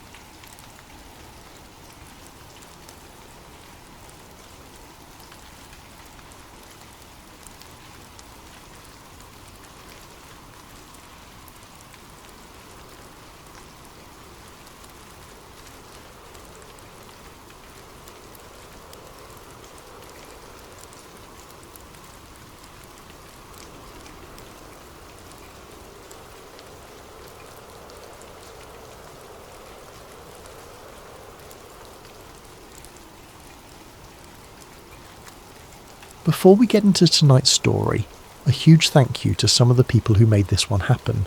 Sarah, Thomas, Stuart, Kristin, Dylan, Robert and Brian. You requested this, and honestly, it is one of the most fascinating rabbit holes we have gone down on this channel. Your curiosity drives everything we do here, and we are so grateful you are part of this community. Now, turn off the lights, get comfortable, and let's talk about Project Sylvanus.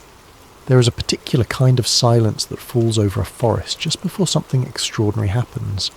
Hunters know it. Rangers know it. The logging crews who worked the Olympic Peninsula in the autumn of 1983 knew it in their bones long before they understood what it meant. It is a silence that is not the absence of sound so much as the withdrawal of it, as if every creature within a mile radius simultaneously decides that stillness is the only reasonable response to whatever has just entered their world. The birds stop calling. The insects halt their rhythmic scraping. The wind, even the wind, seems to reconsider. And then, in that hollow cathedral of quiet, something moves. The Olympic National Forest in Washington State, is one of the last genuinely wild places in the contiguous United States. It encompasses nearly 1 million acres of old-growth temperate rainforest, alpine meadow, glacier, and coastline. The trees there are not merely large, they are ancient in a way that makes the word feel insufficient. Sitka spruce reaching 200 feet into the permanent overcast. Douglas fir with trunks wider than the span of 3 grown men with their arms extended. Mosses that have been growing on the same fallen log since before the Declaration of Independence was signed. This is a place that does not easily give up its secrets, and for most of recorded history it kept the greatest one of all without anyone being entirely certain there was a secret to keep. The logging crew operating in Grid Section 44 of the Olympic Peninsula that October was a team of 7 men contracted through a timber management company out of Aberdeen, Washington. Their work that week was routine: survey, mark, begin preliminary clearing on a stretch of secondary growth adjacent to a protected old-growth corridor. The morning of October the 12th, 1983, began like every other morning at that elevation in that season, cold, grey, saturated with the particular Pacific Northwest dampness that works its way through every layer of clothing regardless of quality.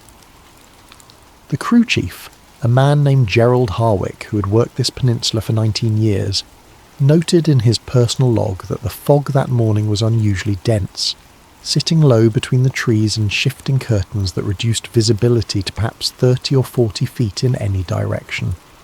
They heard it before they saw it.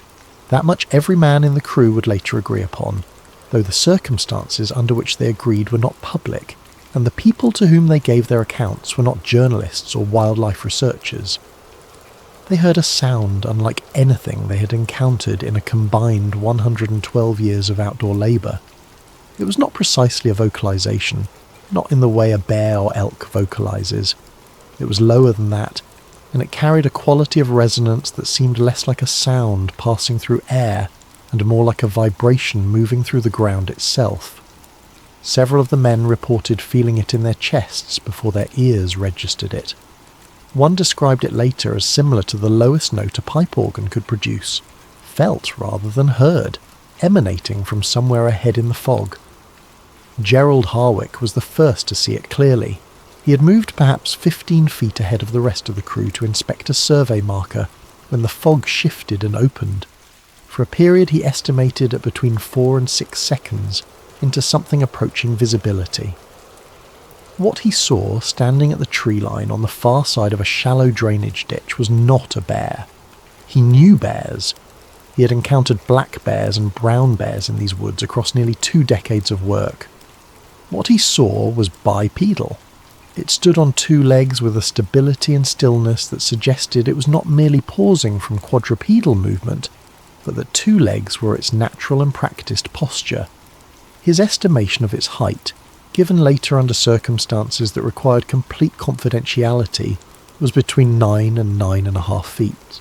Its build was massive in a way that the word massive only approximates, dense through the chest and shoulders in a manner that suggested not fat but an extraordinary concentration of muscle beneath a coat of dark hair that was matted and thick across every visible surface of its body.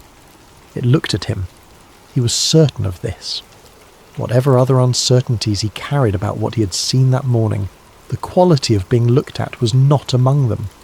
It regarded him for those 4 to 6 seconds with an attention that he described as evaluative, as if it were assessing something about him and finding the assessment conclusive. Then the fog closed again, and it was gone. Not running. Gone. The sound ceased. The birds did not immediately return. The crew spent the next 40 minutes in various states of shock and argument before Gerald Harwick made the decision to radio the nearest ranger station. The wildlife disturbance report filed by Ranger Patricia Olson at the Olympic National Park Ranger Station later that afternoon was a document of careful professional restraint. She had spoken to the crew. She had observed that all 7 men corroborated the same basic facts. She noted the time, the location, the general description provided. Her training required her to log it as a wildlife sighting of undetermined species, and this is precisely what she did.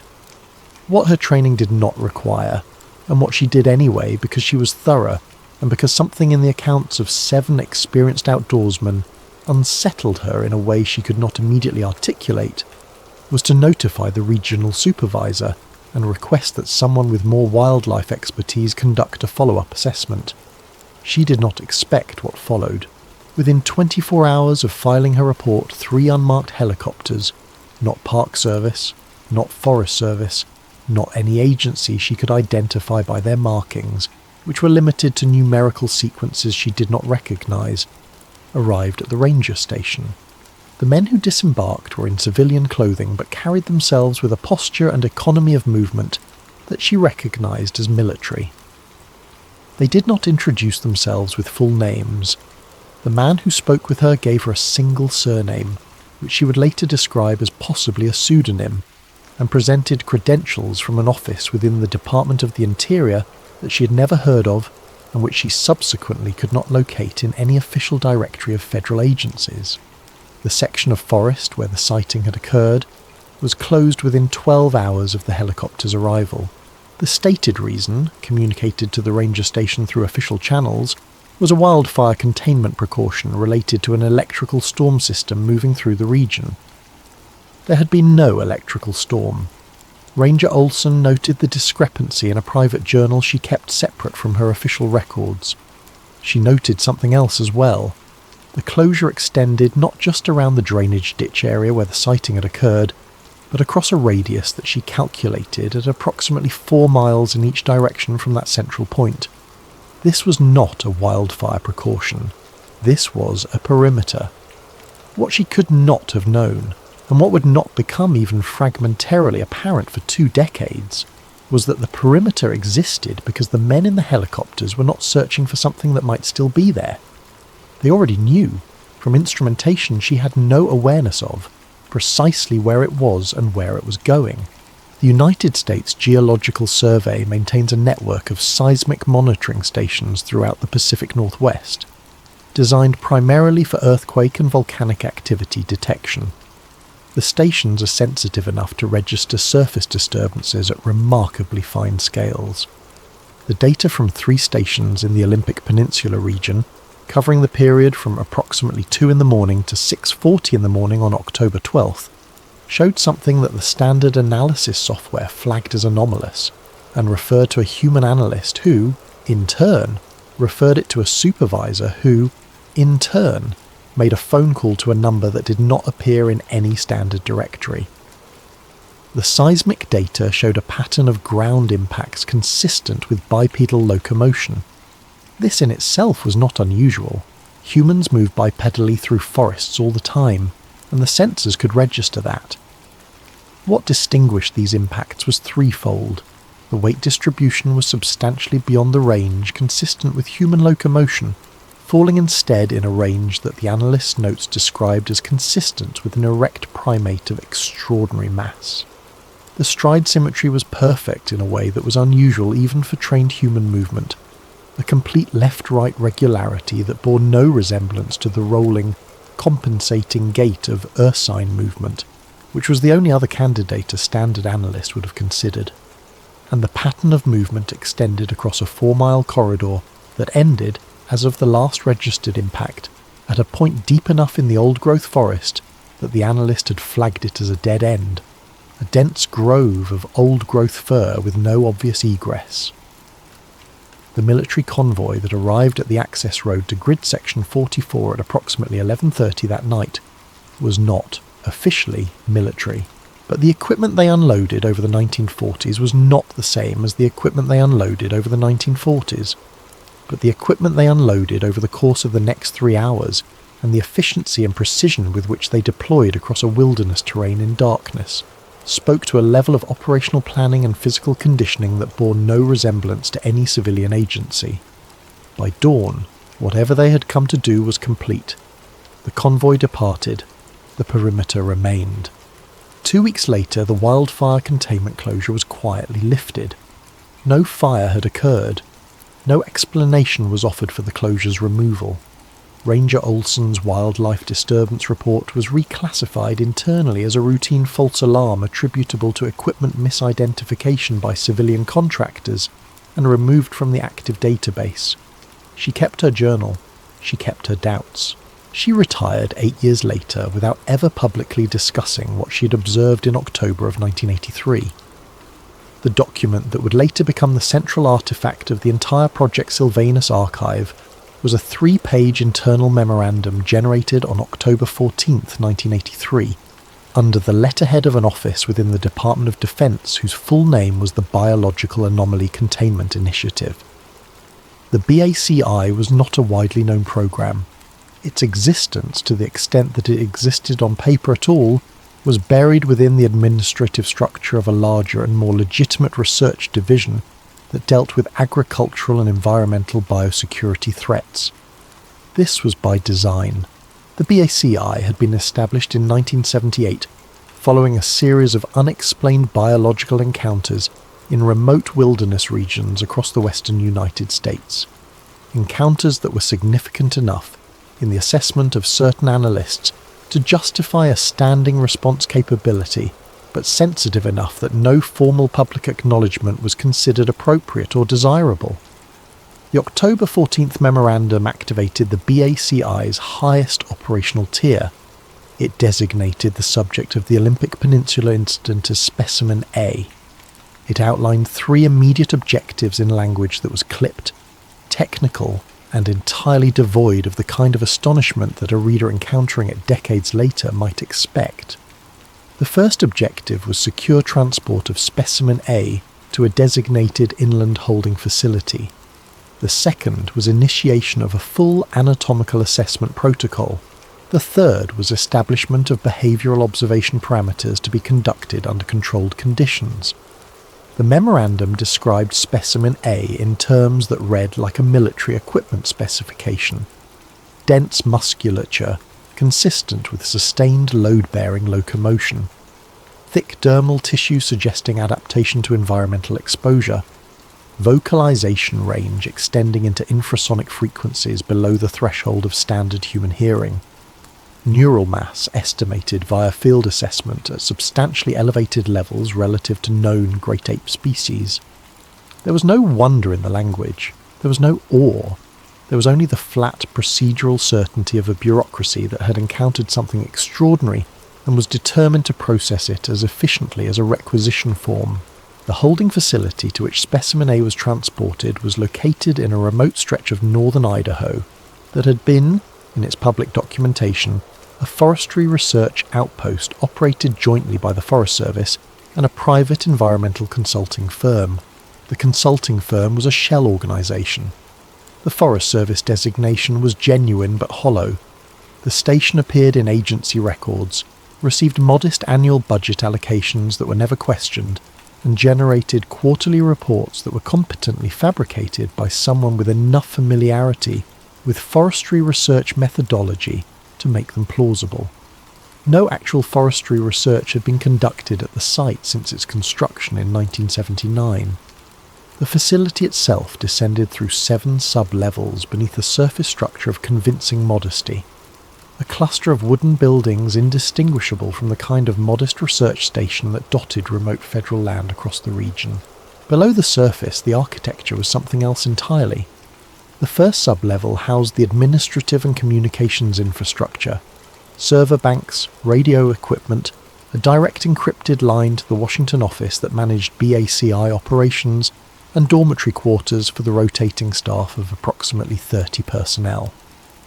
The second sub-level contained equipment storage, vehicle maintenance, and power generation systems.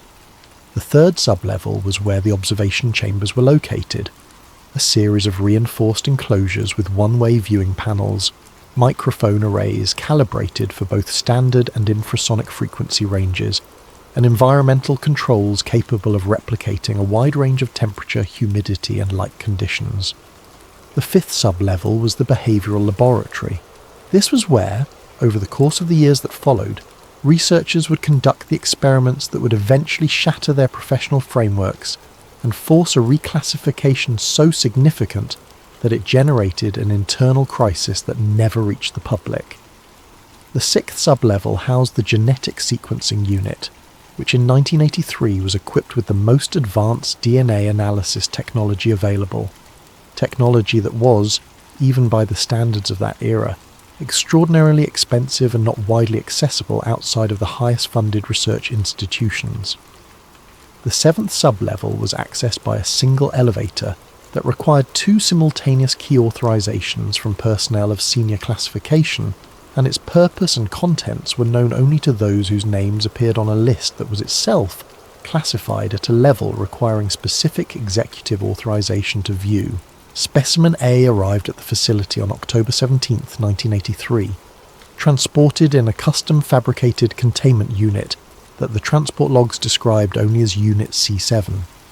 The transport had required 4 vehicles, 3 escort personnel per vehicle, and had taken place entirely at night along routes that avoided all population centres. The subject had been sedated for transport. The sedation protocol itself had been a significant challenge, given that the standard dosages used for large primate sedation had proven, in field assessment, to be insufficient, and the team had been required to administer quantities that the medical officer noted in his log as being at the outer theoretical limit of what any known primate physiology could tolerate without fatal cardiac impact. Specimen A had tolerated them. The first week of observation established the baseline behavioural parameters that would govern the research programme for the next 4 years. Specimen A was contained in a chamber on the 3rd sub-level that measured 40 feet by 60 feet, larger than most residential homes, with a ceiling height of 20 feet. The floor was packed earth brought from the Olympic Peninsula. The walls were reinforced concrete faced with natural stone. Environmental controls maintained temperature and humidity conditions approximating those of the Pacific Northwest temperate rainforest. Food was provided according to a diet that field observation had suggested was consistent with known great ape dietary patterns, supplemented with proteins that the nutritional analysis team estimated were necessary to sustain the evident metabolic requirements of a subject of this size. Specimen A in those first days did not eat. This was documented without alarm in the early observation logs. The research team had anticipated an adjustment period, and the subject's apparent physical condition suggested it could sustain prolonged periods without nutritional intake, without immediate medical risk. What the early logs did document with careful attention was behaviour. Specimen A did not pace. It did not attack the walls. It did not display the stereotypic repetitive movements that are characteristic of stress responses in captive great apes. It sat. For the first 72 hours, with intervals of sleep that the observation team documented as occurring in 2 to 3 hour cycles, it sat in the approximate centre of the chamber and appeared to observe its environment with the same evaluative attention that Gerald Harwick had described in those 4 to 6 seconds of fog-cleared visibility in grid section 44. The DNA sequencing work that began in the 2nd week of November 1983 proceeded according to a protocol that the laboratory director, a man whose name appears in all surviving documentation only as Dr. M, had designed based on the best available analytical methodology of the period. The extraction of genetic material had required the participation of the facility's medical team and a sedation protocol that was by then somewhat more refined than the field procedure, though still operating at the outer limit of what was considered safe. The material extracted was sufficient for a comprehensive sequencing effort that, given the technology available, was expected to take several months. It took 4 months. The results, delivered to the Baki program director in late February of 1984, in a report that ran to 237 pages, were greeted with a response that the facility director later described in private correspondence as the most complete professional silence he had ever experienced in a career spanning 3 decades of classified research. The sequencing results showed that Specimen A's genetic material was 98% aligned with the human genome. This figure, which would have been extraordinary enough in isolation, was set against a baseline comparison. The chimpanzee genome shares approximately 98.7% alignment with the human genome. Specimen A was, genetically speaking, nearly as closely related to modern humans as our nearest confirmed evolutionary relatives. But the remaining 2% was where the results became something that no existing scientific framework could accommodate. The divergent genetic material did not align with any known primate species. It did not align with the genetic record of any hominin species in the paleontological database. It aligned, in partial segments, with genetic sequences that had been detected in trace amounts in certain human populations through studies that had not yet been widely published and whose implications the broader scientific community had not yet begun to grapple with. Dr. M's report concluded, with the kind of restraint that only someone who has been trained to deliver impossible information in controlled language could manage, that Specimen A represented a surviving member of an unknown hominid lineage that had diverged from the human ancestral branch approximately 200,000 years ago, and had subsequently evolved in parallel isolation from both modern humans and the known great ape lineage. The report recommended immediate reclassification of Project Sylvanus from a zoological anomaly containment operation to an anthropological research initiative of the highest priority. It noted with specific emphasis that the discovery raised questions of a legal, ethical and policy nature that exceeded the competency of the research team to assess and required consultation with expertise at levels not presently engaged with the project. It noted with specific emphasis that the subject's neural mass and the implications of the genetic data suggested cognitive capacities that had not yet been behaviourally confirmed, but that warranted serious investigation. It noted, with specific emphasis, that the current containment framework had been designed for a large animal and might require significant revision in light of what the genetic data implied. The program director's response to the report was to reclassify it at a higher clearance level and to schedule a review meeting with a small group of senior officials whose names did not appear in any publicly accessible government directory. Whether that meeting occurred and what conclusions it reached is not documented in any fragment that has subsequently come to light. What is documented is that the research program continued and that it expanded. By 1985, the behavioural laboratory on the 5th sublevel had become the centre of the facility's intellectual activity. The observation team had grown to include 2 linguists, a cognitive anthropologist, a behavioural neurologist, and 3 primatologists whose prior work had been focused on great ape language acquisition research. They had come to the facility through a process that involved, in each case, an initial approach by someone representing themselves as affiliated with a private research foundation, a series of increasingly specific conversations about their area of expertise, and ultimately a briefing that each of them would later describe, in whatever private accounting they made to themselves, as the most significant moment of their professional lives. None of them had been given a choice, exactly, but none of them had refused. The behavioural data accumulating in the observation records was building a picture that the team found simultaneously exhilarating and deeply unsettling. Specimen A had, by the spring of 1985, ceased the passive observation behaviour of the initial months and had begun engaging with its environment in ways that were impossible to attribute to instinct or conditioning alone.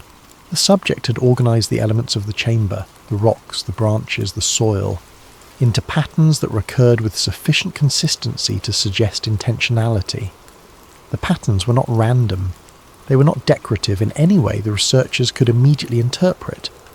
They were geometric in a basic sense, regular, repeated, internally consistent, and they changed over time in ways that suggested a developing system rather than a fixed one. The vocalization analysis had by this point consumed hundreds of hours of recorded material. Specimen A produced a range of sounds that extended from frequencies well within normal human hearing into the infrasonic range below 20 Hz, where human perception does not reach but instrumentation can. The higher frequency vocalizations showed patterns that the linguists had been analysing with growing intensity. There were recurring phonemic elements. There were structural regularities that bore a functional resemblance at a very coarse level of analysis, to the structural regularities that linguists identify in human language. Whether this constituted language in any meaningful sense was a question the team argued about with a sustained passion that the observation logs captured only obliquely, in the form of meeting minutes that noted, with diplomatic understatement, ongoing discussion regarding the interpretation of vocalization data. What ended the argument, or at least transformed it into something different, was what happened in the spring of 1986. The observation team had begun, some months earlier, a protocol that involved playing recorded human speech to Specimen A through speakers mounted in the chamber. The protocol was not intended as a language training exercise. The team had been cautious about introducing that level of intentionality into the early behavioural work, but rather as an environmental enrichment measure, an attempt to provide sensory variety that might reduce whatever stress the subject was experiencing. The recordings were of ordinary conversation, read passages, lectures. They were played at moderate volume for several hours each day. In March of 1986, Specimen A began to respond. Not to the recordings themselves, not in the sense of attempting to communicate with the speakers, but in the dust of the chamber floor, which the research team had observed the subject occasionally marking with its fingers in ways that had previously seemed random, a new behaviour emerged. The subject was drawing, not pictures, nothing that could be interpreted as representational, symbols, specific, repeating forms that appeared, disappeared, were modified, and reappeared in a sequence that suggested a working process rather than a fixed product. The team photographed them systematically.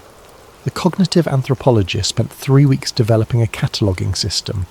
The linguist noted structural resemblances to no known writing system, but also noted that the concept of symbolic marking for communicative purpose was exactly what this appeared to be. Then came the phonemic mimicry. It began subtly, a sequence of sounds in the subject's vocalization pattern that the audio analyst flagged as possibly containing elements borrowed from the recorded human speech. Then it became less subtle. Specimen A was reproducing phonemes from the recordings with a precision that the linguist found startling, given the anatomical differences between the subject's vocal apparatus and the human vocal apparatus. It was not reproduction that produced human-sounding speech. The resonance was wrong, the quality was fundamentally different, but it was reproduction that carried enough structural resemblance to be unmistakably intentional imitation. And then, in July of 1986, during a routine observation shift at approximately 3 a.m. when the chamber was lit only by the low-level maintenance lighting that approximated nocturnal conditions, the observation technician on duty heard the subject produce a sequence of sounds that she initially transcribed phonetically as something she could not identify. She played the recording back at half speed, then at quarter speed. Then she walked down the corridor to the linguist's dormitory and knocked on the door. The linguist listened to the recording 3 times. Then he sat in silence for a long time. What Specimen A had produced, at 3 a.m. in an underground chamber in northern Idaho, was a sequence of 3 phonemic clusters that bore unmistakable resemblance to 3 English words. We, still, here. The debate about whether this constituted language, whether it constituted communication, whether it constituted something that should change the entire ethical framework within which the project was operating, consumed the research team for the remaining months of 1986 and into the early weeks of 1987. The cognitive anthropologist argued that the distinction between instinctual mimicry and intentional communication was philosophically meaningful but practically difficult to establish with certainty. The behavioural neurologist argued that the neurological architecture suggested by the genetic data, the elevated neural mass, the cortical complexity that the medical team had estimated from external assessment, made intentional communication not merely possible but probable. The linguists argued that the structural characteristics of the symbol system and the phonemic sequencing together constituted a pattern of behaviour that, in any other context, they would not hesitate to characterise as language use. The programme director, who visited the facility in November of 1986 for the first time since the initial activation period, listened to all of these arguments in a series of briefings that lasted 2 days. He reviewed the observation logs, he viewed the recordings, he reviewed the genetic report. He requested a written summary from each team member of their professional assessment of the subject's cognitive status. He returned to Washington and filed a report that has never been made publicly available. What changed after that report was filed was operational rather than scientific. The observation protocols were tightened, access to the subject was restricted, and the team was informed that a formal review of the project's objectives was underway at the administrative level. On March 22, 1987, at 11:47 in the evening, the facility experienced a power failure. The backup generation system, which was designed to engage within 45 seconds of primary power interruption, did not engage. The security logs, which were recovered from a separate battery-maintained system, showed that the magnetic locking mechanisms on Specimen A's containment chamber disengaged during the power interruption and remained disengaged for 2 minutes and 41 seconds before the manual override system, which required physical activation by security personnel, was engaged. By that point, the chamber was empty. The subsequent search of the facility's interior found blood traces in the corridor outside the chamber. Not a large quantity. An initial analysis was unable to establish definitively whether it was the subject's blood or human blood, though the DNA analysis that was conducted in the days that followed established that it was human. 3 members of the security personnel were missing. Their names do not appear in any public record. They were never publicly reported as missing or deceased. The official account of events at the facility